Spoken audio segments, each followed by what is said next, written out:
There's a polymer sitting on engineering shelves right now that beats ULTEM 9085 on heat resistance. It beats it on weight.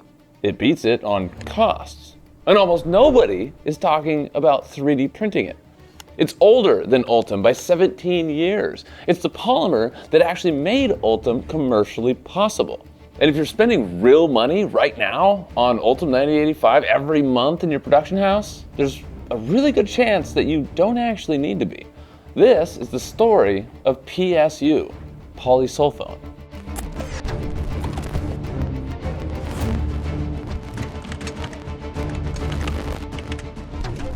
Here at Vision Miner, we've been printing high-temp engineering polymers since 2017. ULTEM, PEEK, packed polycarbs, nylons, you name it.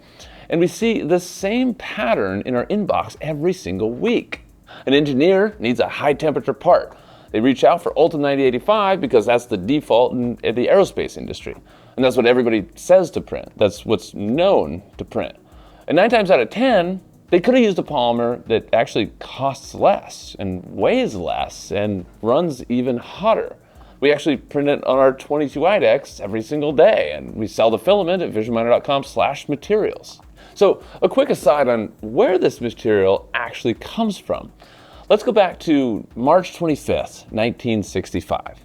Union Carbide holds a press conference at their Bound Brook, New Jersey research facility.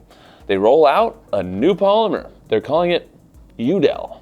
It's the first amorphous high-temperature thermoplastic the world had ever seen at a commercial scale. You could injection mold it, you could machine it, you could steam sterilize it. It was the moment that plastics stopped being disposable consumer stuff and started being real engineering materials. PSU built the foundation that everything else stands on. And PEEK actually showed up 16 years later in 1981.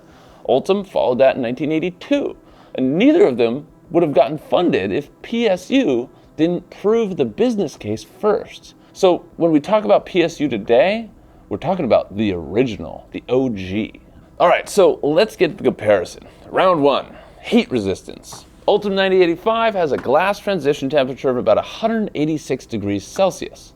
PSU sits at 187 degrees. Basically the same on the glass transition point, but PSU edges it out by 1 degree. But where PSU really pulls ahead is the heat deflection temperature. PSU comes in at 172 degrees Celsius. 9085, 153. That's a 19-degree gap. PSU wins this one by a landslide.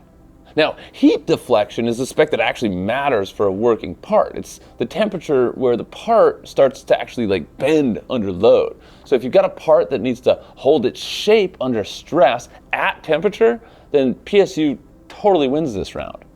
Round 2, costs. PSU is cheaper per kilo than 9085. We actually, back in the day, used to call it the poor man's ULTEM. But let's put some real numbers on it. At the time of this video, PSU filament runs about $70 for a 500 gram spool at regular price. Right now it's actually on sale for about $42, but 9085 sits steady at $80 for 500 grams. So even at full price, PSU is about $10 a spool cheaper.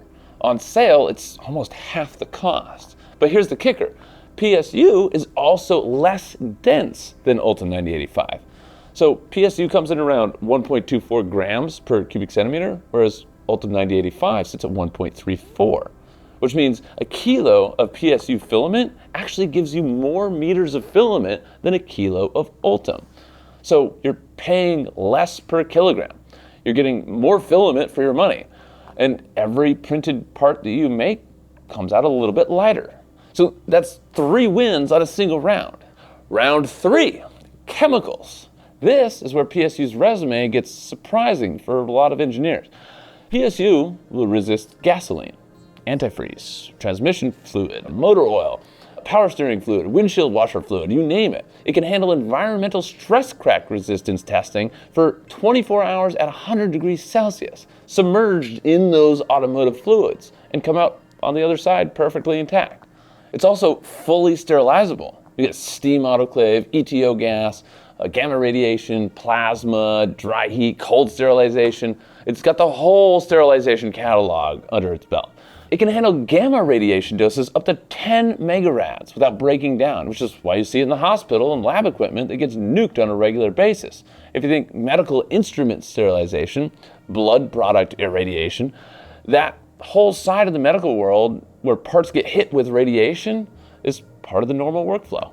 And it's also inherently flame retardant, low smoke and low toxicity, with no extra additives. The polymer itself has these properties. Round 4, and this one kind of matters the most. ULTEM 9085 actually wins this round, and it's kind of a big one, sort of. If your part has to fly inside the cabin of a commercial aircraft, then you need the FAA FST certification, the flame smoke toxicity. Generally that's UL 94V0. ULTEM 9085 is the FDM material with that cert paper signed and on file that everybody knows about. PSU is also inherently flame retardant. The chemistry is right there, but it doesn't have the same stack of certifications. So if you're building parts that have to pass FSC for aerospace interiors, then ULTEM 9085 is your answer. Full stop. That's it. That's where we're at. But here's the question that's actually worth asking. Are you actually printing stuff for the certification, or are you printing for the thermal performance or the chemical performance? Because if it is the thermal, chemical, etc. performance, then PSU does it better, lighter, and cheaper. So this is the kind of question that we walk customers through every single day. We actually help engineering teams figure out which polymer is actually going to fit their application and their needs, not just the one that everybody knows about and uses for years on end. So if you want to talk through a specific part or application, we are here to help. You can just give us a call or shoot us an email. So let's get into the 3D printing side of things. PSU needs a nozzle temperature between 350 and 380 Celsius. Sometimes we print it at 400. Depends on the machine and the tool path and the part, really. The build plate, anywhere from 140 to 180 Celsius. And the heated chamber, you absolutely need, well, you really want a heated chamber, as hot as you can get. If you don't have one, your part's gonna come out all warpy and all kinds of crazy, and it's kind of a requirement. Not kind of, it is a requirement. The closer you can get the chamber to the polymer's glass transition point, the better your part quality is gonna be. There are some weird ones out there, especially with crystalline polymers like PEEK, so it's a rule of thumb, not a golden rule. But for PSU, it holds. And most other amorphous plastics, you do wanna get close to that TG. Now, PSU alone by itself, it's good. It doesn't have any abrasives in it like the carbon fiber. So you'd think you could just run a regular nozzle. But the thing with brass nozzles is, the standard brass nozzles is, at these temperatures, they just don't last. So you do want hardened steel nozzles. And lastly, you absolutely must dry this filament before printing. Just like all the other high-temp filaments, PSU is hygroscopic. That's spelled with a G, hygro. It pulls moisture right out of the air, and if you print it wet, you get bubbling and weak layers and a lot of surface defects. So we've got a whole video actually on exactly why and how we dry filament here at Vision Miner, so go check that out. And if you need a system to help you do it right, we've got our drying chambers and our dry kit specifically for that, so we can get you set up. Now, these are the same parameters that you would use for ULTEM 9085. And if your machine can run ULTEM 9085 or ULTEM or any of these, then it can definitely run PSU. Our 22 IDEX right here actually runs both of these materials natively. We designed it for that. 500 Celsius dual independent hot ends, 100 Celsius actively heated chamber, 200 Celsius bed, and you don't have to spend $250,000 on a machine to run it, unlike the industry standard for the last 15 years. The engineers who know. We also sell the PSU filament, of course. We've got all the things in our engineering material catalog, and if you're doing medical work or aerospace work or anything that needs full traceability, the COAs and COCs are available for every spool we sell. The certificate of analysis and certificate of conformance, we've got full traceability for just about any qualification or job that needs it. So just reach out and we can get you set up with that as well. So who should be looking at PSU instead of ULTEM 9085? Well, if you're printing parts for aerospace ducting that doesn't actually need the FAA certification paper, then you should look at PSU.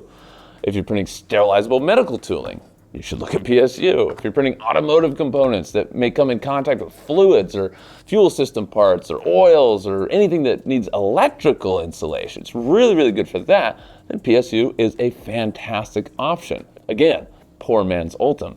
Now, if you're printing semiconductor manufacturing tooling, food contact parts in FDA grades, or hot water plumbing, or coffee parts, coffee machine parts, then you should definitely look at PSU. I remember years ago, one of the first projects we ever did in PSU was actually, there's a competition pour-over device and a replacement part that went in for the hot steam in a really expensive coffee machine that improved the flow of the extremely hot boiling water going around and out of the machine onto the coffee. So food grade, that's an awesome application.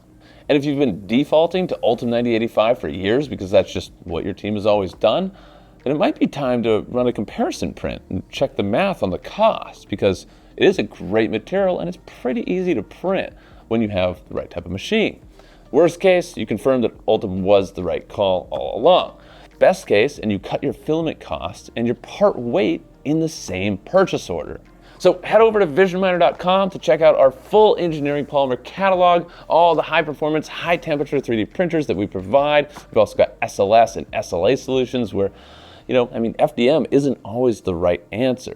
We're a full one-stop shop for your additive manufacturing needs. And of course, our 22 IDEX, which we make ourselves, the printer that runs every single one of these polymers by design. We've got tons of other videos on our YouTube going over the histories and the specs and all the different technicalities of these awesome ultra performance polymers. So give us a call, shoot us an email. We help teams and businesses figure this kind of thing out every single day. But thank you for watching. Have a positive rest of your day, and I'll see you on the next one.